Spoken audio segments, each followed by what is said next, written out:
Ang kalusugan ng mga manok ay mahalagang aspeto ng matagumpay na pag-aalaga.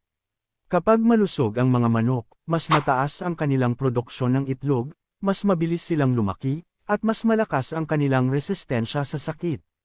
Kaya naman, mahalagang magkaroon ng tamang kaalaman sa mga karaniwang sakit ng manok, tamang pagbabakuna, at mga natural na paraan ng pagpapanatili ng kanilang kalusugan. Unang-una, mahalagang obserbahan ang kilos ng mga manok araw-araw. Ang malulusog na manok ay aktibo, may kantab ang balahibo, malakas kumain, at may maliwanag na mata. Kapag napansin mong matamlay, hindi kumakain, o hirap sa paghinga ang isang manok, senyales ito na maaaring may sakit. Isa sa mga pinakakaraniwang sakit ng manok ay ang Newcastle disease, na nagdudulot ng panghihina, pag-ubo, at pamumula ng mata. Ang tamang pagbabakuna sa murang edad ay nakakatulong sa pag-iwas sa sakit na ito. Bukod sa Newcastle